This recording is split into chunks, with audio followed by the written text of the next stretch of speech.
ഒരു ക്വസ്റ്റ്യൻ.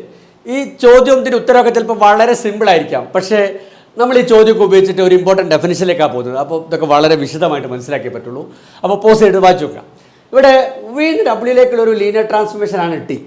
എന്നിട്ട് നമ്മോട് ആവശ്യപ്പെട്ടത് ഡബ്ല്യു പ്രൈമിൻ്റെ അകത്തൊരു വെക്ടർ ഫി എടുത്തിട്ട് അത് ഈ ടി ആയിട്ട് കമ്പോസ് ചെയ്താൽ നമുക്ക് വി പ്രൈമിലൊരു വെക്ടർ കിട്ടുമെന്ന് കാണിക്കണം. ശരിക്കും വായിച്ചു നോക്കിട്ടോ. അതായത് വീണ്ടും ഡബ്ല്യൂയിലേക്കുള്ള ഒരു ലീനിയർ ട്രാൻസ്ഫോർമേഷനാണ് ടി. എന്നിട്ട് നമ്മോട് ആവശ്യപ്പെട്ടത് ഡബ്ല്യു പ്രൈമിൻ്റെ അകത്തൊരു വെക്ടർ ഫി എടുത്തിട്ട് ഈ ടി ആയിട്ട് ഇങ്ങനെ കമ്പോസ് ചെയ്താൽ നമുക്ക് വി പ്രൈമിലൊരു വെക്ടർ കിട്ടുന്നതാണ്. ഇവിടെ ഈ റെഡിങ്ങിൽ എഴുതിയതിനൊക്കെ ഞാനൊരു ഉദ്ദേശിച്ചിട്ട്, അതായത് അതൊക്കെ ഫിക്സഡാണ്. വി ഡബ്ല്യു രണ്ട് വെക്ടർ സ്പേസ് അത് ഞാൻ തന്നതാണ്. ടി വി ഡബ്ല്യൂക്കുള്ള ലീനിയർ ട്രാൻസ്ഫോർമേഷൻ അതും ഞാൻ തന്നതാണ്. അപ്പോൾ വി തന്നേക്കൊണ്ട് വി പ്രൈം ഫിക്സഡ് ആണ്, ഡബ്ല്യു തന്നേക്കൊണ്ട് ഡബ്ല്യു പ്രൈം അതും ഫിക്സഡ് ആണ്. പക്ഷേ ഫി അത് ഞാൻ ബ്ലാക്കിലായിട്ട് അത് ഇഷ്ടമുള്ള എടുക്കാം. ഡബ്ല്യു പ്രൈമിൻ്റെ അകത്ത് ഇഷ്ടമുള്ള വെക്ടർ നിങ്ങൾക്ക് എടുക്കാം. ആ ഫിയും ഈ ടിയും തമ്മിൽ കമ്പോസ് ചെയ്താൽ വി പ്രൈമിലെ വെക്ടർ കിട്ടും. ഞങ്ങൾ കാണിക്കേണ്ടത് ഇത് ഇങ്ങനെ ടി ഫിക്സ് ചെയ്തില്ലെങ്കിലൊക്കെ ഈ റിസൾട്ട് ട്രൂ ആട്ടോ. പക്ഷേ ഞാൻ പറഞ്ഞു ഇതിൻ്റെ ഉത്തരം പറയുന്നതിലൂടെ ഞാനൊരു ലക്ഷ്യം, എനിക്കൊരു ലക്ഷ്യമുണ്ട്, അതിലേക്ക് പോകാനാണ്. അപ്പോൾ നിങ്ങൾ ഇതൊക്കെ അങ്ങനെ തന്നെ ചിന്തിക്കുക. ടി ഫിക്സഡാണ്. ഓക്കെ. അപ്പോൾ ഡബ്ല്യു പ്രൈമിലെ ഒരു വെക്ടർ എടുത്തിട്ട് ടി ആയിട്ട് ഇങ്ങനെ കമ്പോസ് ചെയ്താൽ നമുക്ക് വി പ്രൈമിലെ ഒരു വെക്ടർ കിട്ടും. അതാണല്ലോ നമ്മൾ കാണിക്കേണ്ടത്. അപ്പോൾ നിങ്ങൾ പോസ് ചെയ്ത് ട്രൈ നോക്കൂ. ഞാൻ ഇവിടെ ഉത്തരം പറയാം. വിന്ന് ഡബ്ല്യൂയിലേക്കുള്ള ലീനിയർ ട്രാൻസ്ഫോർമേഷനാണ് ഈ ടി അല്ലേ.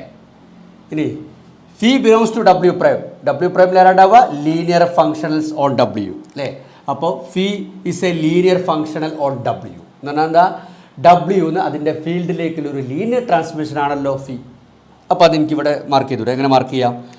ഡബ്ല്യുവിൻ്റെ ഫീൽഡ് എഫ്, എന്നിട്ട് ഡബ്ല്യുന്ന് എഫിലേക്കുള്ള ലീനിയർ ട്രാൻസ്ഫോർമേഷനാണ് ഈ ഫി. അപ്പോൾ അതെനിക്ക് ഇവിടെ ഇങ്ങനെ മാർക്ക് ചെയ്യാം. ക്ലിയർ അല്ലേ? ഈ പിക്ചറൊക്കെ റെഡി അല്ലേ? പോസ് ചെയ്ത് ഇങ്ങനെ ആലോചിച്ച് നോക്കാം. നൈസ്. ഇനി ഫി കോമ്പോസിറ്റി അല്ലേ. ടി ഒരു ലീനിയർ ട്രാൻസ്ഫോർമേഷനാണ്, ഫി ഒരു ലീനിയർ ട്രാൻസ്ഫോർമേഷനാണ്, അതിൻ്റെ കോമ്പോസിഷനാണ് അല്ലേ ഫി കോമ്പോസിറ്റി. അത് ഇവിടുന്ന് സ്റ്റാർട്ട് ചെയ്ത് ഇവിടെ അവസാനിക്കൂലേ അല്ലേ? ഫി കോമ്പോസിറ്റി അല്ലേ. ഇതാണ് ഫി കോമ്പോസിറ്റിൻ്റെ ഫി കോമ്പോസിറ്റ്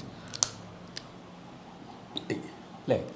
ഈ ഫി കോമ്പോസിറ്റിനെ കുറിച്ചാണ് നമ്മൾ ചർച്ച. നോക്കൂ, ടി ലീനിയർ ട്രാൻസ്ഫോർമേഷനാണ്, ഫി ലീനിയർ ട്രാൻസ്ഫോർമേഷനാണ്. അപ്പോൾ phi composite T is a linear transformation from V to F. അതായത് ഫി കോമ്പോസിറ്റി വിന്ന് അതിൻ്റെ ഫീൽഡിലേക്കുള്ള ലീനിയർ ട്രാൻസ്ഫോർമേഷനാണ്. എന്ന് പറഞ്ഞാൽ phi composite T is a linear functional on V അല്ലേ. ഞാൻ ആ പറഞ്ഞ വാക്കിൻ്റെ ചുരുക്കി ഇങ്ങനെ എഴുതിക്കൂടെ? ഫി കോമ്പോസിറ്റ് ടി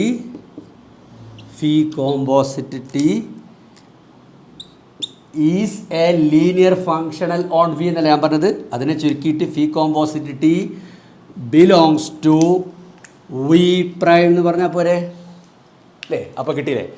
ഡബ്ല്യു പ്രൈമിൽ നിന്നൊരു ഫി എടുത്തിട്ട് അത് ടി ആയിട്ട് കമ്പോസ് ചെയ്തപ്പോൾ നമുക്ക് വി പ്രൈമിൽ ഒരു വെക്ടർ കിട്ടി. ഞാൻ ഈ വീഡിയോ ഇവിടെ നിർത്തുക. ശരിക്കും ഇതിൻ്റെ ബാക്കി ഇവിടെ തന്നെ പറയാവുന്നേ ഉള്ളൂ. എന്നാലും ഇതിൻ്റെ ബാക്കി ഞാൻ അടുത്ത വീഡിയോയിൽ പറയാവുന്നതാണ്. അടുത്ത വീഡിയോ ഇതിൻ്റെ കണ്ടിന്യൂഷൻ ആട്ടോ, പക്ക കണ്ടിന്യൂഷൻ. ഓർത്തേക്ക, ഡബ്ല്യു പ്രൈമിലെ ഏതൊരു വെക്ടർ ഫി എടുത്തിട്ട് ഈ ടി ആയിട്ട് കമ്പോസ് ചെയ്താൽ നമുക്ക് വി പ്രൈമിൽ ഒരു വെക്ടർ കിട്ടും. നമ്മൾ പ്രൂവ് ചെയ്തു. ക്ലിയർ ആണല്ലോ? ഇതിൻ്റെ കണ്ടിന്യൂഷനായിട്ട് അടുത്ത വീഡിയോയിൽ വരാം.